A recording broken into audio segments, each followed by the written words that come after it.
everyone. Welcome back to Diaries with Debbie Friday. So before I begin today, just gonna let you all know that you are now listening to a Juno Award winner. I won my first Juno Award last month, and that was very cool, very sweet. I'm very happy. I got to see Nelly Furtado and Tanya Tagaq and Joni Mitchell at the award show. And I also got to see the Prime Minister, Mark Carney. He was there. I got a letter from the mayor. Like, I'm feeling really good right now. Anyway, very fittingly for today's episode, I'm going to talk about fame. What is it? Why do we want it? Is it good? Is it bad? What does it do in culture? What does it do to us as human beings, etc., etc.? This episode's going to be a little bit less formal because I didn't really prepare that much. It's just something that I wanted to chat about a little bit. And then before I begin, once again, if you like this podcast, don't forget to subscribe wherever you're listening to this, whether that's YouTube, Spotify, Apple Podcasts, Substack, Instagram, whatever. Just subscribe and follow. Thank you. Love you. Okay. So I had been thinking about fame, of course, because of my own life and my work, which I'll get into later. But the genesis of this episode kind of started off for me with the release of Lena Dunham's new memoir, which I just finished the other day. I listened to it on the audiobook, which I think counts as reading and is also really nice. Like, I like hearing authors read their life stories. Like, I did it for the Julia Fox memoir a couple years ago as well, and that was really nice too. But back to Lena Dunham. I remember when Girls was a thing, but I've never actually watched the show itself, but I just remember it as a cultural phenomenon. And I remember Lena Dunham, obviously, because, you know, this was like the era of Jezebel and Tumblr and BuzzFeed and like Woke 1.0 and my women's studies degree. I just remember Lena Dunham as like this cultural figure. And I remember people talking about her all of the time and people just like bashing her relentlessly. Like, it was nonstop. Like, I don't think I ever saw one good thing written about this girl during that entire time. And just like looking back, obviously it was very psychotic and very evil energy that people were directing at her, because it's like, okay, she was an annoying woman. Who cares? You know, it's like everyone was so annoying during this time. Everyone was annoying. It was like the era of public figures couching their narcissism in progressive politics and being really loud about it. And everyone was doing it, you know, and for whatever reason, she just got nailed for it, like really badly. And I feel very strongly that the bulk of that was happening because, you know, no matter how woke our society gets, if you're a woman and if you do not fit the current dominant mode of what is considered sexually attractive, people will feel justified in directing hostility and hatred towards you. In her case, she was like, I think like a size 8 or 10, and she had short hair and thin lips, and because of that, everyone was like, oh, I hate this bitch. Let's get her. Let's take her to jail, you know? Like, it was crazy. And like, I know it's more nuanced than that. Like, I know that, guys, so don't come for me. But in her book, she talks about her experience of becoming famous and what it did to her. And a lot of it was not positive. Like, basically, it essentially destroyed her body. It destroyed her relationships with her friends, her family, her romantic life. At one point, she recognizes that it objectively made her like a bad person, you know? And there was just like a lot that she talked about that just felt like very lucid and self-aware, as an explanation of what fame can do to a person. And obviously, you know, like, fame has always existed in human culture, right? Like from the ancient Greeks or even the ancient Africans until now. And I do think it's like a very natural human thing to want attention or to pay attention to others. Like, it's natural for there to be people who garner a lot of attention, you know, this idea of like je ne sais quoi, like some people just have a natural shine, a natural light, a natural talent that glows very brightly, or that can be used to generate wealth. And because of this, they attract attention from others. And being famous is the condition of being a person who attracts a lot of attention for whatever reason, right? And it's something that's always existed, but what I'm interested in is how fame functions in modernity, and especially in this culture of mass media that's moving into this kind of like individualized, fragmented, algorithmically driven form of media. Like, I'm interested in what that does to the condition of being famous and how it changes the experience for everyone involved and how that affects our culture. You know, like, what does that mean for our social arrangements, for how we relate to one another, or how we relate to ourselves even. And I was thinking about it, and this is just like one of my hypotheses. But I was thinking about how in the past, it's like you could be famous and maybe only like 100 or 200 people have ever seen your face up close. Like Alexander the Great, like how many people do you think saw his face up close? You know, what about William Shakespeare or Cleopatra or Jesus Christ? Like a lot of these people, they never even left their villages, you know, they never even left their like state. And their type of fame is the type of fame that I associate with oral cultures, like with orality and pre-modernity. It's kind of like a folk kind of fame, like it's like pre-industrial. And arguably it's the more lasting kind of fame, but I'll talk about that later. But I think this change in the idea of fame really started with the invention of recorded media and recording technology, like the phonograph and celluloid and the steam-powered printing press in particular. Like all of these inventions, they all kind of happened around the same time, which would have been at the turn of the 20th century. And they were all technologies that allowed for exponential scale. So instead of printing like 100 copies in a day, now you could print like 1,000,000 copies in a day.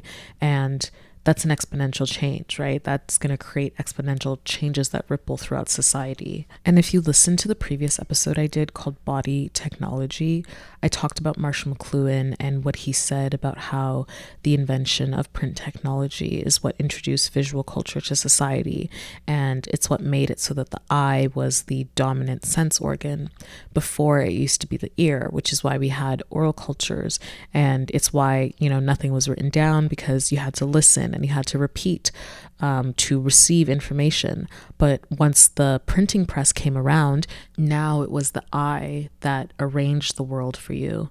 And I do think that there is something about the eye as the dominant sense organ and the invention of recorded media that combines in such a way that makes being famous in modernity just like very, very different. And in my opinion, like kind of worse and more corrosive to both the famous individual and also like the culture that this person exists within, and like the people, you know, just kind of worse for everyone.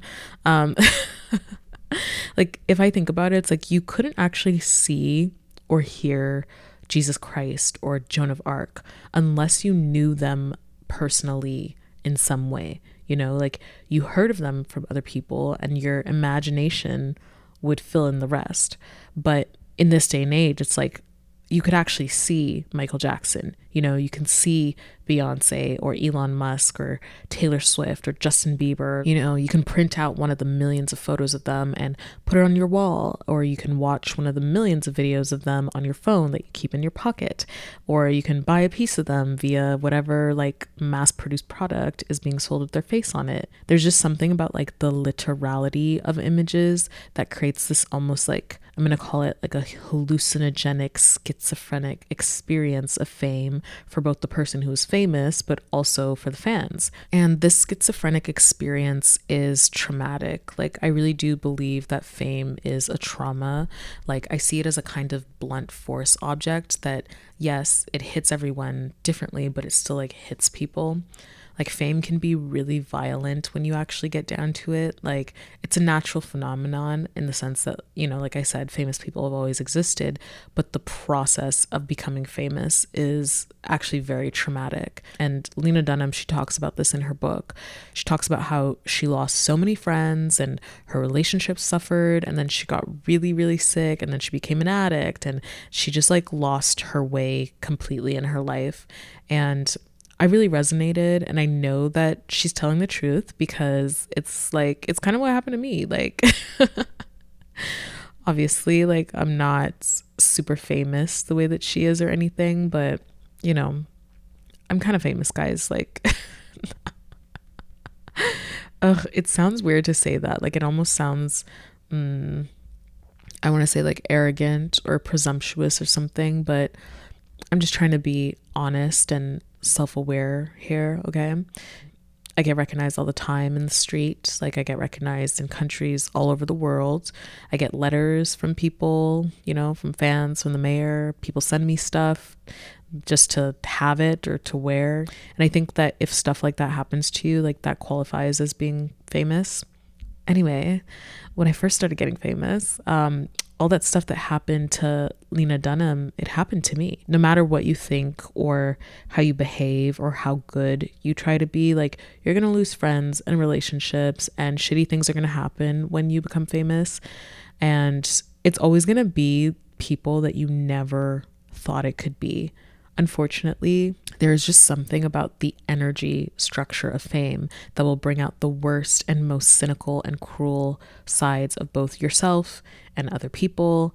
And, you know, you're going to lose relationships. You know, I lost some of my dearest friends, like people that I thought would be by my side today. I lost them, and it hurt a lot.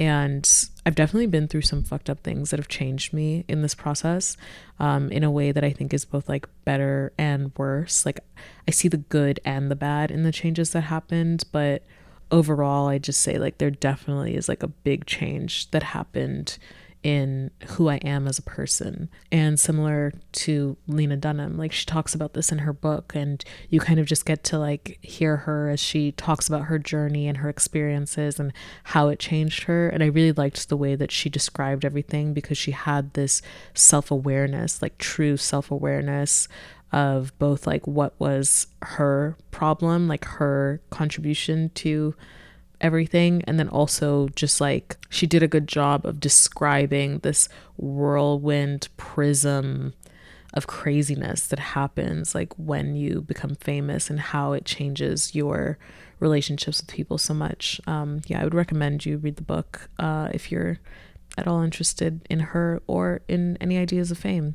And at one point in her book, she talks about how she wasn't a good person during the rise of girls, and she wasn't able to like be a good friend or a good sister or anything. And partially that was because she just became like a lot more self-centered. And I'm really interested in this idea of like narcissism and fame in modernity. Like, it's true that famous people are more narcissistic, like they're more selfish and self-centered, and that's because the nature of fame as it exists now, it makes people behave in ways that mimic narcissism.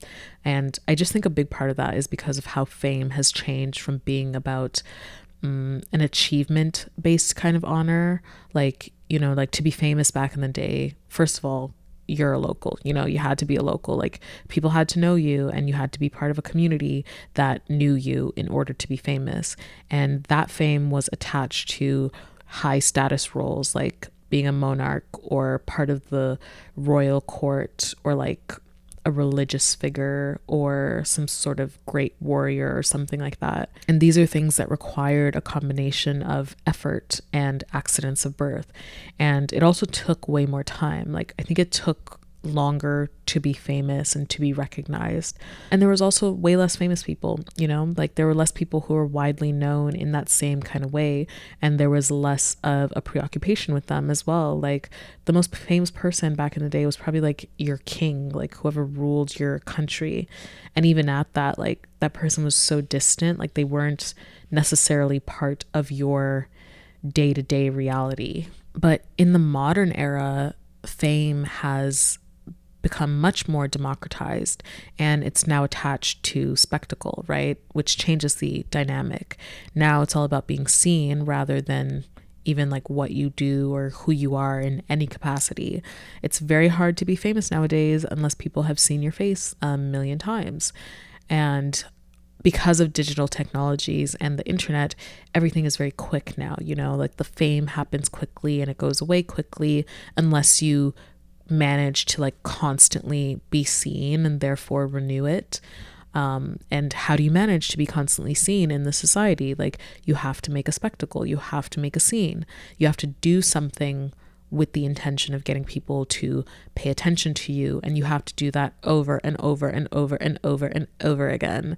Like, that's what going viral is, it's just appearing a million times. It doesn't really matter what the content itself is, it just has to be like unusual in some capacity. And that's because fame is very much all about spectacle now. And if any of you guys have ever read Guy Debord, he's the French philosopher dude, like situationists, I believe, you will know what I'm talking about when I say spectacle. Like, essentially, it's another way to think about images and capital. You know what? I'm just going to read you some passages from his very famous book. It's called Society of the Spectacle. Okay, so in one part, he writes, when the real world is transformed into mere images become real beings, dynamic figments that provide the direct motivations for a hypnotic behavior. Since the spectacle's job is to use various specialized mediations in order to show us a world that can no longer be directly grasped, it naturally elevates the sense of sight to the special preeminence once occupied by touch. The most abstract and easily deceived sense is the most readily adaptable to the generalized abstraction of present-day society. So this is very similar to what McLuhan had to say about the eye as the dominant sense organ, and how it replaced the ear. Debord is talking about sight as the dominant sense having replaced touch. And he emphasizes this thing about images becoming real or becoming reality, where essentially because of the process and structures of the spectacle, you don't need the real thing anymore as long as you have the image. And again, this is like a very similar train of thought as like Baudrillard and his whole like simulacra and simulation. There's like two other things I want to read to you that he wrote.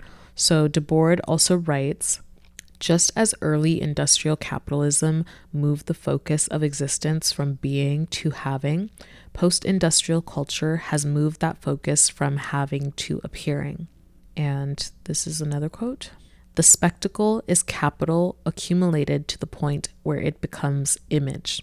And he's right, like you don't even necessarily have to appear anymore to be famous. Like just your image does. Like it has to appear over and over and over again, like exponentially. And it's able to be exponential because of our digital technologies, right? And that appearance is tied to wealth generation. Like think about every single viral video that you've ever seen, the underlying reason why those videos become viral in the first place is because somebody was able to make some money, Guys, like this is my dead horse that I beat over and over again, but it is the truth. There is an economics to virality, right? Like TikTok functions because of the ad space that they're able to sell, and they're able to sell ad space by generating virality. Like, why do you think people are incentivized to make videos about the same topics over and over again?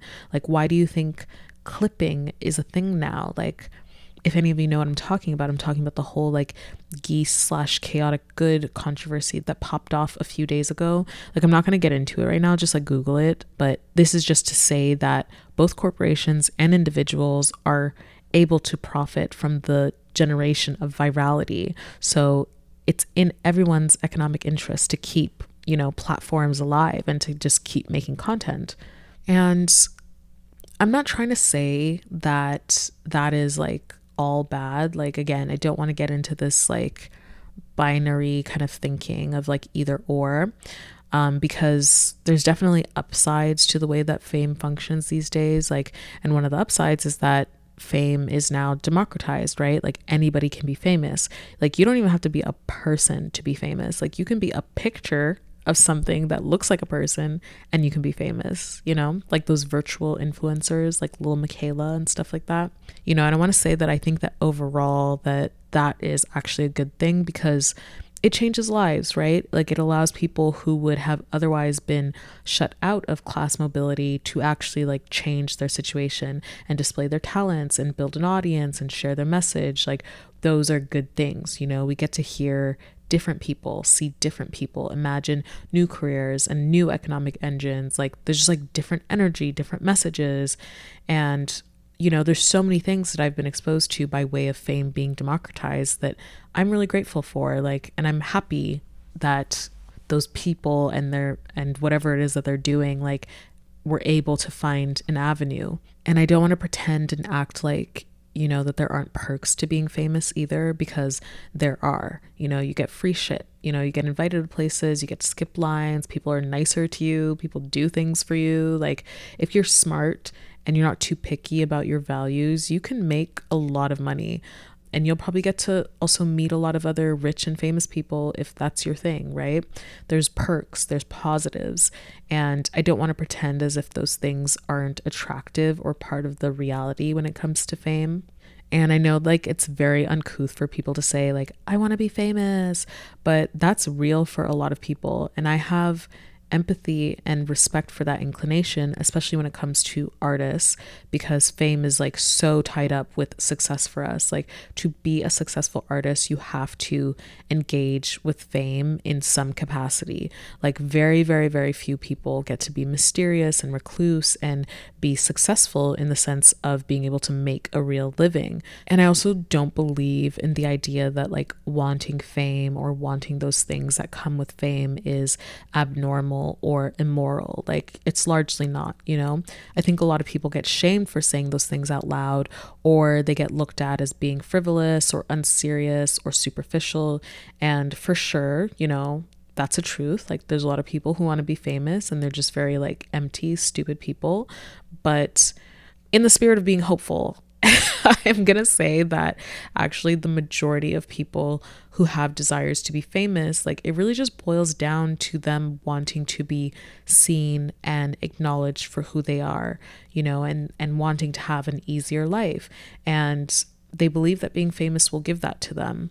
And I don't think that that's a crime to think that way, And on the topic of people wanting to be famous, again, I've always said that the way that we treat children is what determines the quality of our society and our culture. And children are, by and large, they're ignored, they're abused, they're not nurtured properly at all. There is so much violence and disdain for children in our culture. So of course, people are going to grow up wanting to be famous because they want to alleviate the pain that they experience in childhood. Like, if you're ignored and silenced and made powerless for basically the first 18 years of your life, like, probably even more, it's very normal to have the desire to want to be heard and to be seen, to want to be taken seriously and adored by many people. And so no wonder so many people want to be famous. Like, and like, people are going to take all kinds of different routes to get there. And sometimes the desire is like so strong that some people are truly, they're just like willing to do anything. And that, I think that's where you run into trouble, right? Because that's the other thing about fame. Like, there is a very desperate energy connected to it. Like, if you work in any of the entertainment industries, like, exactly what I'm talking about. I've talked about this before. Like, I don't know if I actually mentioned this publicly or not, but I remember I went to Red Bull Music Academy, the last one that they had in, I think the year was 2019. And Lido Pimienta was one of the speakers, and she was talking about the music industry and just talking about her experience and stuff. And I remember she said this, and I'll never forget it. She said, the music industry is a very desperate business. And she was so right. Like, at the time, I didn't even know how right she was, but she was so right. And like, I never forgot that, when I got into music, when I started like really being part of the industry, like, I experienced that firsthand, right? Like, this kind of like underlying desperation that makes people behave in very twisted and manic and just like crazy ways. Like, it's just craziness. And it's just because they want to be famous, they want to feel like they matter or have power. And they're just trying to like stave off this kind of like existential terror of being forgotten to time and to history. And I want to say first that like, that's very normal. Like, I'm not trying to like demonize anyone. Like, it's very normal to have that existential terror. We're human beings, right? And I'm saying that first because like, I don't want to be all like, oh, I'm not like the other girls. But you know what? That's one thing I will say for myself. And it is a trait that I see in a lot of artists that I respect and admire. And that is that, you know, as fucked up as my childhood was and how that developed into my own desires to be seen and heard, like I've never really had that desperation, right? And I think that that partially is because I'm very morbid. Like I'm very morbid, guys. Like, you know, I just kind of live with a knowledge that life is but a brief moment in time and we all die and we are all forgotten, you know? And I want to leave things behind that hopefully outlast me and have a positive effect for other people and for their lives. But I don't know, like I've always kind of known that this is all just temporary, you know? Live in life, like that's just what I'm doing right now. Okay. And maybe I've got like, you know, another 50, 60 more years, depending on whether or not that psychic was right. If all goes well, okay? Inshallah, okay? Okay, but seriously, like the best thing that you can do for yourself if you are ambitious and you want to work in a highly competitive industry that makes you engage with fame in whatever capacity is like the best thing you can do for yourself is just to not be desperate. Like, because if you're desperate, people will use that to manipulate you and have you doing and saying things that are just out of character, that are outside of your values, and overall just like very harmful to your soul. And this is for all my esoteric baddies that are listening right now, but like just remember, fame is an amplifier, and it's very similar to the way that money works as an energy. Like they are amplifiers. They amplify whatever you've got going on, right?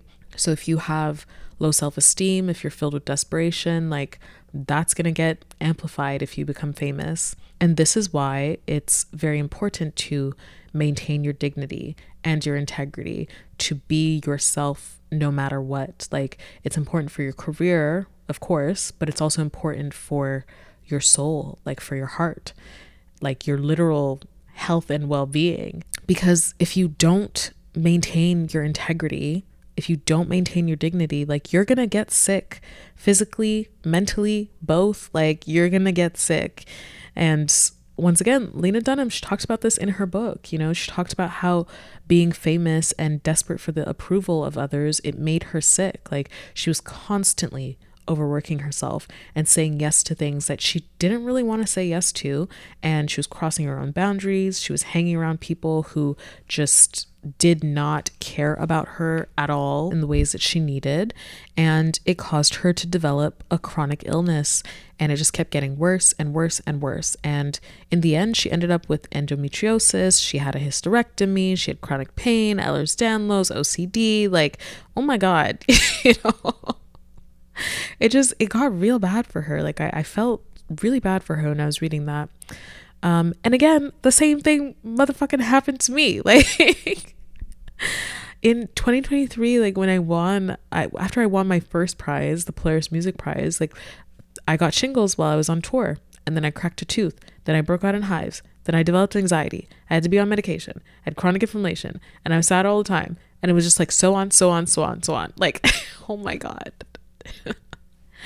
No, it was literally nonstop, guys. Like, and I'm not unique in this. Like, this happens to a lot of people.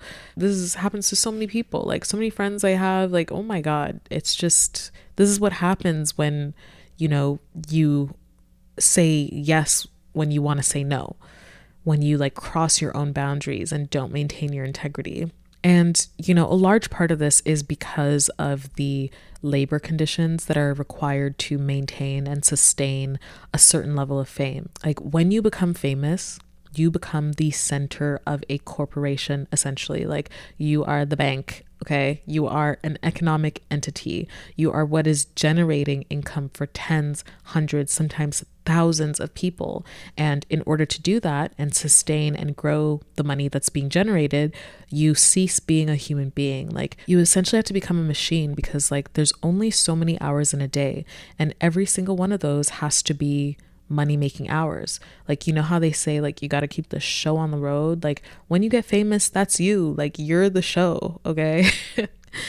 Every time you say no to doing something, that's one less paycheck for someone, one less commission, one less percentage. And people don't like that, like it doesn't matter if it's killing you and you're getting really sick, like they don't care. The business of fame is a very brutal business. Like even the best meaning people who want to be good people, unless their bottom line is affected, like they're just not going to care, they can't afford to, because you're not a person anymore at that point. Like you are an economic tool. And there's this weird prism thing that happens when you become famous where it's difficult for people to see you as a human being. Like think about someone like Justin Bieber, who became famous as a child. Like people did not see him as a child. He became an icon in the literal meaning of the word, a sign whose form suggests its meaning. Like that's what he became. And depending on the person perceiving him at the moment, like that meaning changes, right? And it's never about his actual being or his selfhood. It's about what he represents and what he suggests. And no wonder so many celebrities and famous people have so many health problems, like both physical and mental and psychosomatic. Like you're a human being essentially being made to work like a machine. It's madness. That's the other thing about fame in modernity. It's about the rate of production, which in turn affects the rate of consumption, right? Because essentially now production is 24/7, 365. Like there is always production and there is always consumption. And whatever is being produced, whether that's a movie or a song or new technology or whatever, it's also highly disposable because the rate of production is 24/7, right? People complain about how there's like no mystique anymore with celebrities and with famous people. And it's like, well, duh, like you can't have mystique when you have constant production. And when you're famous in modernity, you're responsible for producing and reproducing your image constantly, 24/7, 365. And if I just go back to the guy Debord for a second, so he writes, the spectacle is able to subject human beings to itself because the economy has already totally subjugated them. It is nothing other than the economy developing for itself. It is at once a faithful reflection of the production of things and a destroying objectification of the producers. Another banger, right? And this is the condition of fame in modernity. It produces and reproduces itself for itself. It grows for the sake of growth. It produces for the sake of production. And if you guys remember what I talked about in previous episodes, essentially this is what slop is, right? Anyway, someone on TikTok asked me to talk about parasocial relationships and fame. And so I'll just make a quick final tangent here, but that's another thing that's a huge part of fame in modernity, and it's connected to the 24/7 production cycle. We're constantly seeing images of famous people that are produced and reproduced in a way that makes them feel like they're part of our daily lived reality. And with the way that digital reality has become lived reality, it's just increasingly difficult for certain people to be able to parse through who and what is actually part of their life and things that they're just consuming. Social media has an interactive element that other forms of media just don't have. You're encouraged to like and reply and repost and reblog and so on and so on. And even beyond that, whatever you spend time watching, even if you don't actively engage in it, it's still counted and absorbed by the algorithm, which uses that information to affect your digital reality. You're still technically participating and engaging. And because of that, no wonder people develop parasocial relationships with people that they see online.